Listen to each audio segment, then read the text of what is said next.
Good morning, my dear students. Today we will learn the chapter 5 of class 8, that is playing with numbers. As you can see the board here, playing with numbers. So, what are the things we have to understand here? Here we are going to understand the generalized form of 2-digit and 3-digit number. 3-digit number. Okay, तो generalisation कैसे करेंगे? 2-digit number, मान लो 2-digit number a b है, a b suppose 54. So how we can write 10 into 5 plus 10 into 5 because ये 10 place में है और ये 1 प्लेस में है, तो 1 into 4 या 4 into 1 into 4. So we can write like this. अगर मुझे लिखना है यहाँ पे 67, तो यहाँ पे 10 into 6 प्लस 1 into 7, तो इस तरीके से लिख सकते हैं. तो यहां पर भी ए बी है फॉर्म, तो ए बी को क्या लिखते हैं? 10 into a plus b, 10 into a, 1 into b क्या होगा? 1 into b, तो 10a प्लस b. ओके, तो इसी तरीके से 3 डिजिट, ये 2 डिजिट को हम लोग जनरलाइज फॉर्म किया. अब 3 डिजिट को कैसे करेंगे? मान लो ए बी सी है, ए बी सी को कैसे करेंगे? ये 100 प्लेस पे है, तो 100 into a प्लस ये 10 प्लेस पे है, तो 10 into b, एंड ये सी प्लेस पे 1 प्लेस पे है, तो इसको लिखेंगे 1 into c. तो ये क्या हो गया? मेरा जनरलाइज्ड फॉर्म हो गया ये. इसी तरह ए बी सी डी या 4 डिजिट नंबर को कर सकते हैं. तो यहाँ पे एक क्वेश्चन देखते हैं पहले. We can see the first question, that is sum of digits of a 2-digit number is 13 and if 27 is subtracted from it, the digits are interchanged. Find the original number.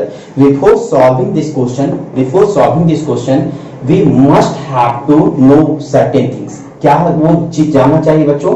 आपको ये question समझने के लिए ये हमेशा जानना चाहिए कि 2 डिजिट नंबर दिया है, तो हमने आपको बोला था ए बी होता है ये नंबर, ठीक है. और इसको जब जनरलाइज्ड फॉर्म लिखते हैं या नंबर्स लिखते हैं, तो इसको क्या लिख सकते हैं? ये 10 प्लेस पे ये 1, तो 10a प्लस b, मैंने ये बोला था आपको. तो कभी भी 2 डिजिट नंबर का क्वेश्चन पूछे या 3 डिजिट का नंबर पूछे, तो पहले उसको आप समझ लें. पहले ए बी लिखती है, यहाँ पे 10a प्लस b लिख दिया मैंने. ओके, अभी सॉल्यूशन नहीं दे रहे हैं, अभी सिर्फ समझा रहे हैं, ठीक है. यहाँ पे क्या बोला कि सम ऑफ द डिजिट्स, इसका डिजिट्स कौन है? इसका डिजिट्स a है और इसका डिजिट्स क्या है? b. और इसका क्या बोला जा रहा है? सम. इसका क्या बोल रहा है? Sum of digits of a 2 digit number is कितना बोल दिया? 13. ये 2 डिजिट नंबर है. कोई भी ऐसा लिखा हुआ रहता 54, तो इसी तरह नंबर लिखा हुआ रहता है ना, लेकिन हम इसको जनरलाइज करते हैं तो ऐसा आता है, ठीक है. अब कब जनरलाइजेशन का कब जरूरत पड़ता है वो भी मैं इस क्वेश्चन के थ्रू ही समझ में आएगा. ए बी है 2 डिजिट नंबर, सीधे 2 डिजिट नंबर ए बी, उसका क्या पूछा हुआ है? 2 डिजिट नंबर का डिजिट्स का सम. 2 डिजिट नंबर का डिजिट्स यहाँ कौन है? ए है और बी है, तो इन लोगों का सम कितना हो गया? 13 हो गया. ये दिया हुआ क्वेश्चन में. अब क्या दे रहा है कि if 27 is subtracted from it. It मतलब होता है नंबर, इट का मतलब होता है नंबर. ये नंबर जब भी नंबर से सब्ट्रैक्ट करेंगे या एडिशन करेंगे, ठीक है, तो हमेशा हम जनरलाइजेशन का यूज करते हैं, जनरलाइज्ड फॉर्म का यूज करते हैं. तो जनरलाइज्ड फॉर्म क्या कहेंगे बेटा? Generalized form 10a plus b, क्योंकि a भी मैंने लिखा था 10a प्लस b. इसमें क्या करना है? इससे सब्ट्रैक्ट करना है. इंग्लिश को अगर क्वेश्चन को समझना हो तो आप पीछे से जाना, यहाँ कॉमा है, कॉमा के पीछे से इसका हिंदी करना. इससे मतलब इस नंबर से, इट मतलब होता है नंबर्स को बताता है. इस नंबर से 27 घटाने पर क्या होता है? 27 घटाने पर क्या हम लोग पाते हैं? The digits are interchange. क्या हो जाता है? इंटरचेंज हो जाता है. तो मतलब कि ए की जगह बी आ जाएगा और बी की जगह ए आ जाएगा. इंटरचेंज मतलब आपस में बदल लेगा. तो यहाँ क्या होगा बेटा कि 10a था, तो ए की जगह क्या हो गया? b. अब प्लस b की जगह क्या हो जाएगा? a. ये हो जाएगा. फिर अब ऐसे सॉल्व करना है, ये हमेशा याद रखना. तो ये कंडीशन पहले क्या होता है? यहाँ पे जब भी आपको सॉल्व करना होगा तो पहले क्या करेंगे बेटा? Let the 2 digit number be 10a plus b. जब भी 2 डिजिट नंबर पूछा गया हो तो आपको क्या करना है? आपको 10a प्लस बी करना है, 10a प्लस बी. ओके, अब इसमें पूछा क्या गया बेटा? 2 डिजिट नंबर के डिजिट्स का सम. तो उसमें क्या क्या डिजिट्स होता है? अगर मान लो 54 रखें तो डिजिट्स का सम क्या होगा? तो 5 होगा और 4 इसका सम. तो इसमें भी डिजिट्स क्या है, ए और बी है, तो ए बी का सम कितना हो गया 13। अब मैं यहाँ क्या करता हूं, आपको याद रखना इक्वेशन निकालना है पहला केस से, अकॉर्डिंग टू क्वेश्चन पहला केस से क्या निकालना, ए इक्वल टू बी उधर जाएगा तो क्या हो जाएगा 13 माइनस बी, इक्वेशन 1 मान लेना, ठीक है, इक्वेशन 1 मान लेना।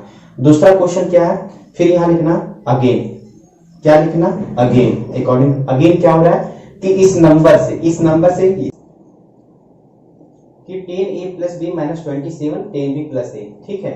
अब मैं क्या करता हूँ, सबको एक साइड में कर लेता हूँ, और यहाँ जब इक्वल टू रहता है बेटा तो इसको सॉल्व करने से पहले इम्प्लाई दैट देना जरूरी होता है। सबको इधर कर लो, जो भी ये लेटर्स वाले होते हैं वेरिएबल्स वाले उसको एक साइड रखते हैं और कांस्टेंट वालों को एक साइड रखते हैं। तो इधर से जब ये साइड लेते हैं, अगर ये इधर प्लस है तो माइनस हो जाएगा, माइनस होता है प्लस होता है, गुना रहता है, डिवाइड होता है, भागा रहता है, मल्टीप्लाई होता है। तो यहाँ प्लस है ये, तो पहले इसको लिख लेते हैं, इतना लिख लिए बाकी सबको, तो माइनस 10b होगा और माइनस a होगा, ये 27 इधर आ जाएगा। Okay, now I am going to solve here. तो यहाँ पे इम्प्लाई दैट देंगे यहाँ पे। अब यहाँ पे आप देखिए 10a माइनस a तो कितना हुआ, प्लस माइनस हमने आपको बताया था सब्ट्रैक्ट करना है यहाँ पे, तो यहाँ पे 9a कर दिया मैंने, plus minus minus plus minus subtract, तो 10a में एक जाएगा तो 9a होता है, इसके पहले क्या है प्लस, तो प्लस यहाँ, ठीक है, ये प्लस है मतलब छुपा हुआ रहता तो प्लस, तो यहाँ प्लस। अब यहाँ देखो प्लस b और माइनस 10b, तो प्लस माइनस सब्ट्रैक्ट, तो 10 में 1 जाएगा तो कितना होता है 9b, और 10 के पहले क्या है बड़ा ये है, बड़ा से पहले क्या है माइनस, तो माइनस, और यहाँ पे कितना हो गया 27। अब मैंने क्या किया, यहाँ 9a है, b का वैल्यू 9a का वैल्यू, अब यहाँ पे मैंने क्या किया 9 कॉमन ले लिया मैंने, तो a minus b is equal to 27, कितना हो गया 27, ये गुना में है, ये इधर जाके क्या हो जाएगा बेटा, ये हो जाएगा आपका 27/9, ये कितना हो जाएगा 3 कट गया, ये 3 आ गया। a का वैल्यू यहाँ पे पुट कर दीजिए, यहाँ पे लिख दीजिए कि put the value of a in above equation, ठीक है, वी गेट, ठीक है। तो क्या करेंगे, यहाँ से क्या निकालेंगे, a की जगह वैल्यू पुट करते थे, a का वैल्यू कितना बेटा यहाँ पे 13 माइनस b, तो मैंने यहाँ लिख दिया 13 minus b is equal to 3, तो माइनस b कितना होता है, माइनस माइनस मैंने क्या कहा था सेम टर्म होगा तो क्या होता है प्लस, एडिशन करते हैं, ऐड करेंगे, तो b कितना हो गया 2b, और दोनों बराबर है तो पहले क्या है माइनस, तो माइनस यहाँ पे 13 माइनस 2b इक्वल टू 3। अब ये 13 कहाँ गया वो साइड, तो minus 2b equal to 3 minus 13, तो कितना हो गया मेरे पास यहाँ पे, यहाँ मैं मिटा देता हूँ क्वेश्चन, ठीक है, मेरा यहाँ पे क्या हो गया कि यहाँ माइनस 2b और 3 माइनस 13, तो हो गया minus 2b is equal to minus 10, तो b इज इक्वल टू यहाँ गुना में है, इधर आके जाएगा तो क्या हो जाएगा डिवाइड में, तो ये कितना हो जाएगा 5, b का वैल्यू कितना हो गया 5, आंसर कितना हो गया 5, ओके 5 हो गया। अब इसी का इक्वेशन 1 में पुट कर देते हैं, तो फ्रॉम इक्वेशन 1 तो कितना हो गया a equal to 13 minus b, तो 13 माइनस b का वैल्यू कितना मेरा यहाँ पे 5, तो क्या हो गया 8, तो a का वैल्यू a b था नंबर, ठीक है, क्या था जनरलाइज फॉर्म 10ab, इस तरह भी रख सकते हैं, तो 8 और 5 कितना हो गया 85, या तो फिर 10a प्लस b रखें, तो 10 इंटू 8 प्लस b इस वाले, तो कितना हो गया 5, 10 8 जा 80 और प्लस 5 कितना हो गया 85, आंसर आपका हो गया 85। तो ये पहला क्वेश्चन सॉल्व हो गया। See example number 2 from the text book is written on the board, to understand it, तुम ध्यान से देखना, यहाँ क्या बोला 3 डिजिट नंबर, तुम्हारा माइंड तुरंत स्ट्राइक करना चाहिए और लिखना चाहिए, सिंपल सी बात है, सीधे लिखना 3 डिजिट नंबर मतलब क्या, लेट दी 3 डिजिट नंबर क्या होता है आप लोग पता है, जनरलाइज फॉर्म सीधे लिखना आपको क्या लिखना है जनरलाइज फॉर्म, 3 है ए बी सी है, तो 100a plus 10b plus c, क्यों लिखते हैं हम लोग, आपको मैंने बताया था ए बी सी 3 डिजिट होगा ना, तो ये 1 पे था तो 1 से गुना हुआ, तो 1 से गुना कर दिए, b को 10 से कर दिए और c को a को हम 100 से कर दिए, तो ये हो गया मेरा जनरलाइज फॉर्म, ये लिखने का जरूरत नहीं है। ओके, अब मैंने क्या करना है कि अकॉर्डिंग टू क्वेश्चन, सीधे आपको लिखना है अकॉर्डिंग टू क्वेश्चन। क्या हो रहा है, पहला में ही आप देख सकते हैं कि द 100 डिजिट में कौन है बेटा, 100 डिजिट में ये ए है, क्या है, ए है।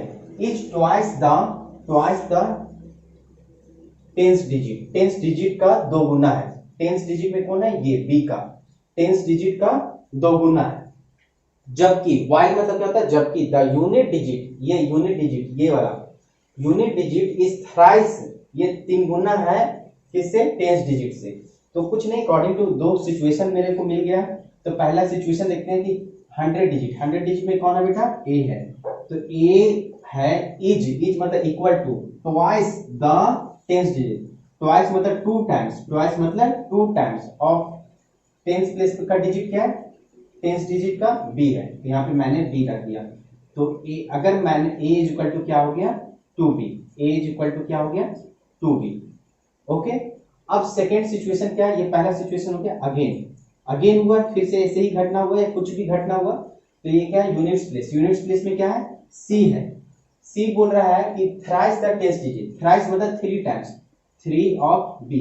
तो सी इज इक्वल टू क्या हो गया, 3b। अब ये इतना मैंने, जो क्वेश्चन रहेगा मुझे ये उसी को लिखना है और कुछ नहीं। अब क्या कर रहे हैं, इसके बाद क्या क्या, अल्सो, फिर से अल्सो। तो यहाँ अल्सो लिख दीजिए, also the sum of digit is 18। Digit इसमें क्या होता है, ए होता है, बी होता है, सी होता है। तो इन लोग का सम कितना दिया हुआ है, 18। क्या दिया है, 18। तो 18 यहाँ बने, ए का वैल्यू क्या था, 2b, तो मैंने यहाँ 2b रख दिया। ठीक है, सबको एक टर्म में कर दिया, बी का वैल्यू b और सी का वैल्यू क्या दिया होता, 3b, तो मैंने 3b कर दिया। क्या आ गया मेरा, 18। तो मेरा यहाँ से क्या जा रहा है, 2 1 3 3 3 6b इज इक्वल टू 18। तो b इज इक्वल टू मेरा क्या हो गया, 18/6, 6 3 जा, तो 3 का वैल्यू मेरा निकल गया यहाँ पे 18। तो a का वैल्यू मेरा कितना निकल जाएगा, a का वैल्यू यहाँ बोला था ट्वाइस ऑफ b, तो 2 into 3 कितना हो गया, 6। a का वैल्यू 6, b का वैल्यू यहीं पे निकाले 3 और c का वैल्यू 3b 3 into 3 कितना हो गया, 9। तो 639। अगर मैं नंबर में डायरेक्ट लिखना हो, नंबर डायरेक्ट लिखना है तो ABC, इसका मतलब क्या है, ABC डायरेक्ट क्या हो गया, 6 नंबर इज इक्वल टू 636। ऐसे भी पुट करो वैल्यू, 100 into 6, 10 into 3 प्लस 9, सी का वैल्यू 9, तो आपको इतना ही आएगा 639। ये आपका आंसर हो गया, ठीक है, 639, सॉरी 639, यहाँ पे आप यहाँ लिखना 639।